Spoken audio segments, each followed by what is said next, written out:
хүн чанар руу ороод ирэхээр амьтнаас ялгагдаж эхэлж байгаа. Альва юмыг хийсвэрлэхгүй л бол болохгүй. Гэрэл зурагч гэсэн юм.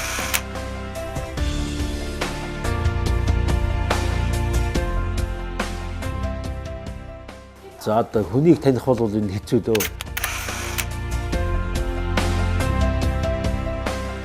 За одоо би чи бас саваагүй хүн дээ. Их олон юм сонирхдаг. Фото зураг, уран зургаас төрүүлээд алдартай болдог.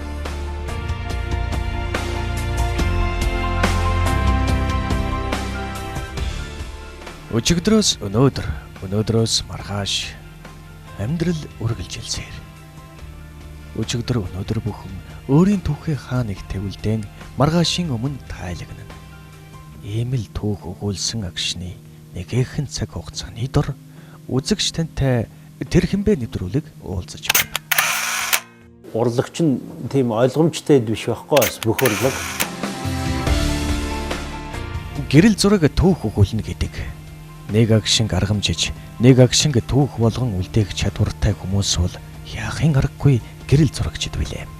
Олон түүхийг бичлцэж, олон түүхийг нэг агшнаа аргамжсан нэгэн гэрэл зурагчтай та бид хамт байна. Энэ бол гэрэл зурагчин намгарын ганц үг. Фото зургийн мэл уран зургийн тэр төвшөнд хүрэхийн тулд фото зургийг урлаг болгож тэнд хүрэх ёстой. Тэгэхгүй зүгээр ингээд нэг харснараа дараад зүгээр нэг азар тэрнийг урлаг болгоно байхгүй. Гэрэл зураг бол түүхийн тодорхой цаг үйл явдлын гэрж болон үлдэж хүн төрлөختөнд эргэн дурсах дурсамжийг авчирдаг зүйл. Маш их хөдөлмөр зараад бүтлгүүцсэн зураг л юу да. Гол дахиж нэг явмаар санагдаад байд суух харахгүй болгодог юм тэгээд juste атаархалт биш юм да одоо нэг тийм шул хөдлөгдөг дээ ер нь бол. Зураг их сайн болсон гэдэг нь бол нэг авахтаа биш. Анханаас төлөвлөгтэй л маш сайн бодсон зураг бол илүү сайн байна.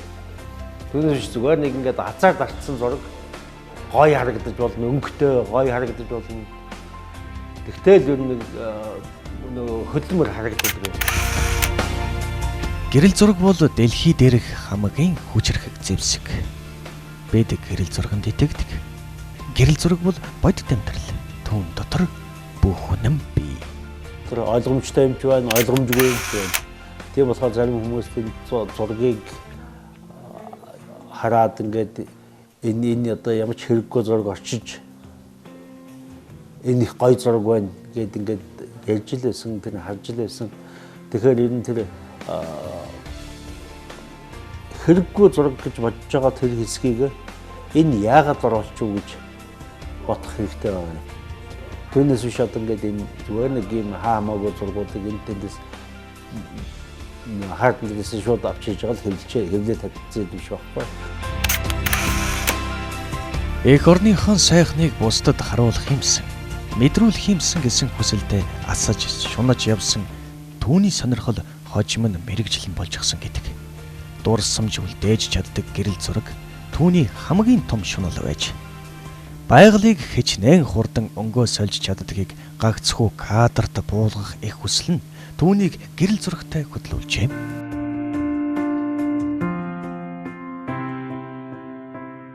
Тэр бүр нэг хүүхэд байхаас эхлээл нэг зургийн аппарат маа сум аймгийн төвөөс зурагч ирээл нэг зураг аваад ингээд буцдаг. Тэгэл нөгөөх нь байж нэг бараг сарын дараа нөгөөх нь ирдэг. Тэгэл тэр зурагчин ингээд ирээл зураг авч яхад нь ард нь тэр даавуугийн татж өгөөл чээ зураг л голдоо авдаг байсан л. Тэгэхээр тэрнийх нэг л гоё яаж гоё юм санагдал. Тэгэл зургадаар ингээд байхдаа ломо гэж зургийн аппарат аваад тэгэл зураг авч эхэлсэн байна. Өнөөдөр тэрээр наран ургах, жаргах үе үдшийн бүрийн нөмрөх цагаар гэрлийг илүү мэдэрдэг гэрэл зурагчин болсон. Энэ яг тухайн газар орон дээр очиод тухайн цагаас хамаарат одоо өглөө юу, орой юу, нар хаана байна уу гэдгээс хамаарат сүүдэр хаана буух нь уу, 30 зургийн хаанаас нь гэрэлтүүлэх үү гэдгээ харсны дараа л хаанаас зураг авах уу гэдгийг шийддэг юм. Ер нь ингээд энэ Facebook хэдэн дээрээс ингээд харж яхад ч гэсэн хөдөлмөр орсон зураг, хөдөлмөр ороогүй зураг хоёр бол харахаас бол ялгаатай байдаг. Одоо ингээд хөдөлмөр орсон зургийг нэг тэгсгээд ингээд янзлаад бүр ингээд бүр нэг фотошоптод ингээд бүр сүйд хийл гой болгоогүй хэрнээ энэ ёстой хөдөлмөр орсон зураг гэдэг нь харагдаж байна.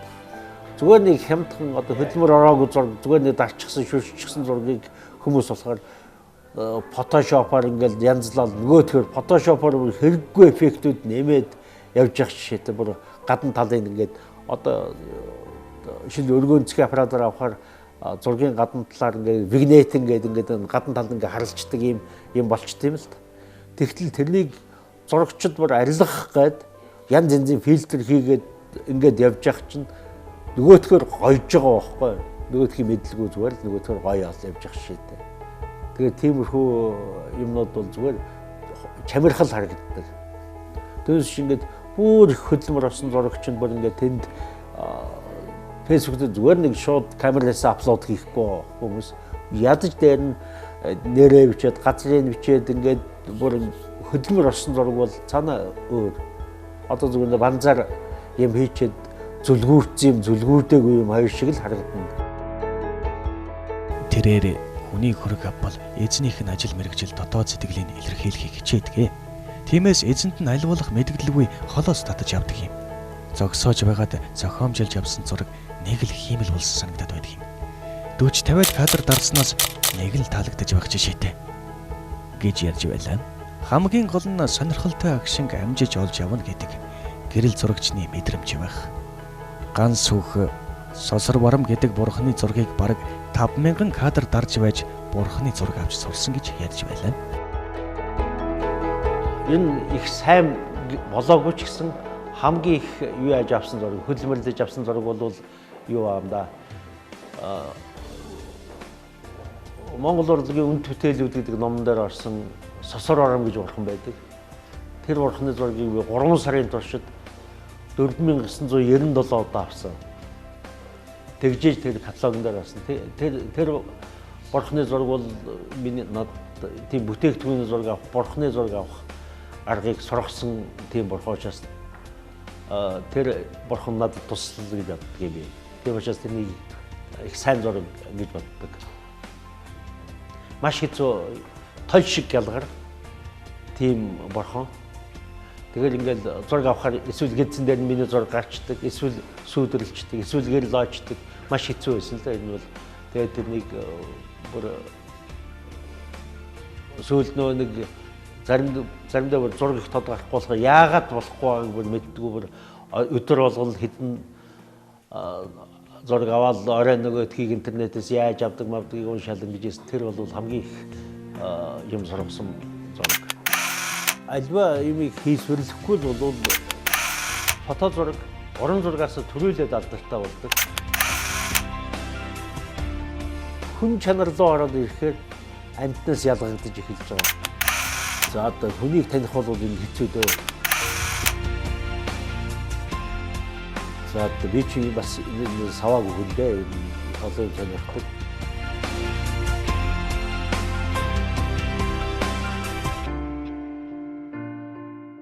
Тухайн болж байгаа үйл явдал 1001 секундээс богино хугацаанд болж байгаа ийм үйл явдлын зургийг авахыг high speed photography гэж нэрлэдэг.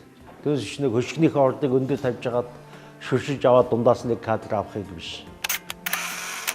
Жаахан хүүхэд 1-2 настай хүүхэд цонхоор годамжинд явж байгаа ээжигээ харчаад ингээд томруулах гээд ингэж ийн гэж байгаа байхгүй юу? Тач скрин дэлгэцийг аль хэдийн ашиглаас орцсон. Тэг чин ингээ шин технологиг, шин юмыг бол одоо маш хурдан сурна.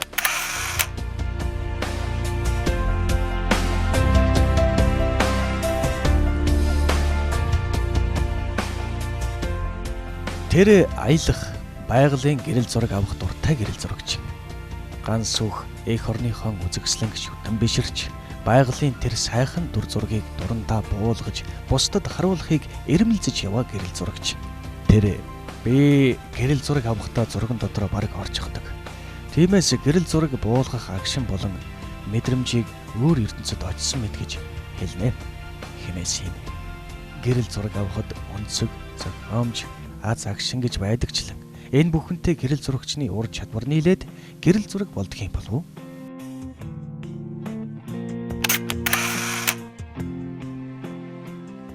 Фото зураг уран зургаас төрүүлээд алдартай болдог. Яаггүй нөгөө чинь зураг дараал зураг гарчна. Фото уран зураач бол нөгөөдхий чинь бодож зурж тэгээд нөгөөдхий нэг хүн худалдаж авахаар худалдаж аваад ялангуяа үнэтэй худалдаж аваад тэгээд тэрнээс цааш нь алдаршдаг. Фото зураг шууд дараал нөгөөдх нь хэвлэл өхөөрл тэгэл хэрвээ алдарших бол шууд алдаршаад байдаг. Гэрэл зураг бол гэрэл сүүдрээр зурсан бодит яруу найраг гэлтэй. Гэрэл сүүдэр гүйсэн бол гэрэл зураг оршин байна гэж юу? Гэрэл зурагч түүхийг бичиж өнөөдрийн хүмүүст мөнхийн бодол төрүүлдэг.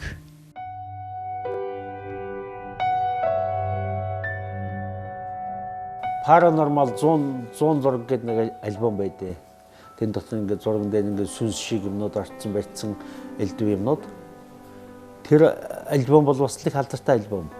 Жишээл манайхан одоо ингээд нэг нарны зураг авсан чинь бурхны зураг гарсан марсан гээл ингээд янз янзын зургууд фэйсбүүкэд ингээд явж идэг шүү дээ. Тэр чинь зүгээр гэрлийн ойлтод нарыг л таарс яг тухайн авсан үнцэг элдвнээс хамаарал зурган дээр орж иж байгаа юмнууд л та тий.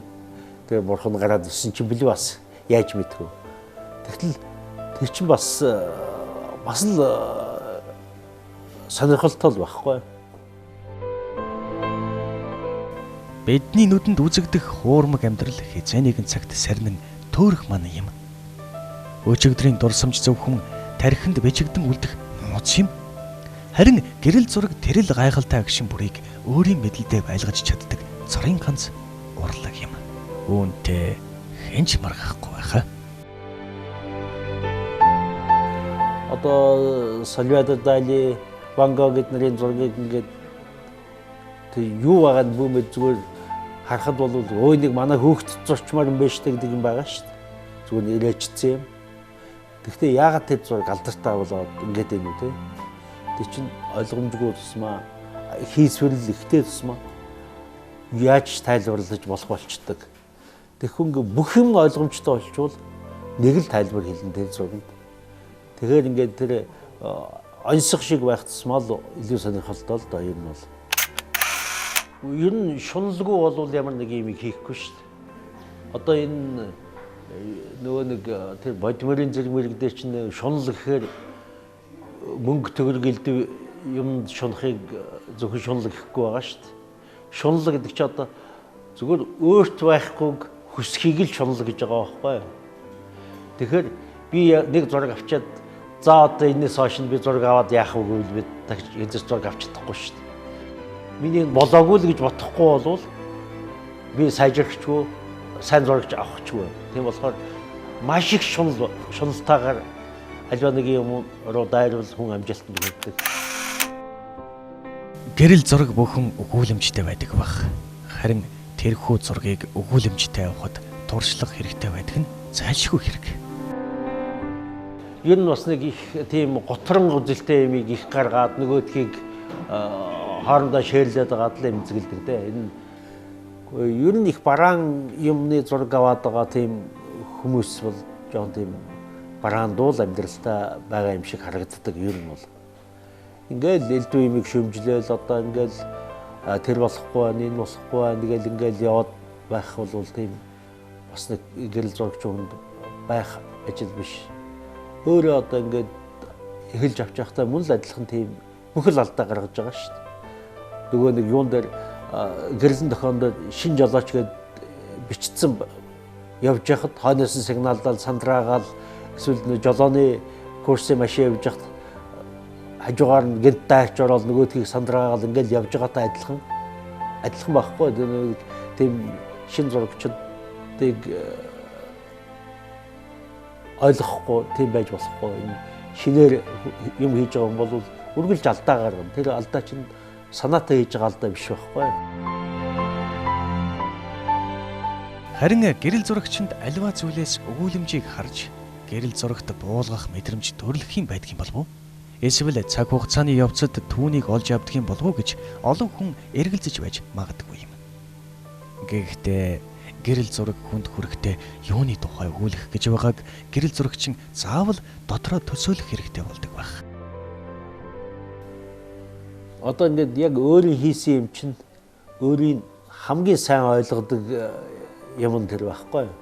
Одоо жишээл нэг хүний бичсэн зохиол юу бүтээл эсвэл зураг эдгээр чинь нөгөө хүн хийж явахдаа юу гэд бодож яаж юунд зориулж хийсэн юм бид нар зүгээр таамаглаж л байгаа болохоос мэдэхгүй шүү дээ. Нөгөө хүн бүх зургийнхаа талаар ярьсан ч гэсэн нэг зураас зурж явахдаа энийг л одоо ингэчмээр байна гэж бодож ирсныгаа хүртэл бүгдийг хэлэхгүй ш яг зур. Тэгэхээр өөрийнхөө хамгийн сайн ойлгодог юмыг харна гэдэг бол бас л мэдрэмж төрөн л дээ. Одоо ингээд за энэ чинь тэгж яхад авсан юм нэг тэгээд ингэж яхад авцсан эднэргээд тэр зургийнхаа дараа нь түүхийг бодоход бас арай л илүү мэдрэмж төрөн юм бол. Тэгэл энэ тэнд ингээд явж яхад нэг азар авчихсан зургууд бол нэг тэгж сэтгэл хөдлөхгүй хөрнө. Бол хүлээж эсвэл даач гар хөлдөөх шахаал ингээл байж байгаа авсан зургууд тэр заавал гоё байх нь албагүй. Нөгөөд чинь ингээл харахаар энэ ч авахд өстой нэг хөлдөж өгөхөд өгсөндөө ч гэдэг юм уу. Шумуулд бариулахаа шахсандаа гэдэг нь бараг тэр зургаасаа илүү гоё байдаг. Тэр тухайн үед яг тэнд хэлж байгаа. Орчлонгийн олон өнгнөөс хэн нэгний үлдээсэн сэтгэл хорогдох гэрэл зургууд. Бас ёстой хүн чанар зулгаадаг л байх хэрэгтэй хүн болгоо. Тэгэхгүй бол тэг чинь хүн чанар чинь зүгээр одоо ингээд нэг бүх юм сайхан явж байгаа үед бол хүн чанар маш сайхан байдаг л да. Хүн уруудаад эхлэх ч юм уу эсвэл аль тэр харьцаж байгаа хүмүүсээ аль нэг нь уруудаад эхлэхээр л жинхэнэ хүн чанар харагдаж эхэлдэг. Одоо жишээлбэл огт талах өсөж өгөх гэж байгаа бол нэгнийхээ хоолыг хулгайлаад итгэс өөр аргагүй шүү дээ. Хэн нандилтгүй гэдгийг тэмцэл явагдаж эхлэв шүү дээ. Тэнд бол хүн биш нөө нэг аратналаг одоо тэр амьтны чанарыг давамгаалж эхлэв шүү дээ. Тэр зургууд сэтгэл сэмлэж өдөр тутмын барайсан амьдралын ачаанд түүртэж яваа бидний зүрхийг өвдгөж тэрхүү зургнаас харцаа салгаж чадахгүй өнгөрсөн цаг мөч рүү дүүлэх шиг. Энэ бүхэн гэрэл зургийн нууц гэлтэй. Нэг л мэдхэд цоошин дурсамж хөшгөний цанаас гин ирж хар янтан тайтгарна. Ийм л нандин гэрэл зургийн дүүхийг бичлцэж эрхэм гэрэл зурагчинтай та бид хамт байлаа. Гэрэл зураг түүх үлдэг хэмээн даруухан атлаа үнэн үгээр энэ удаагийн нэвтрүүлгээ жаргаж байна.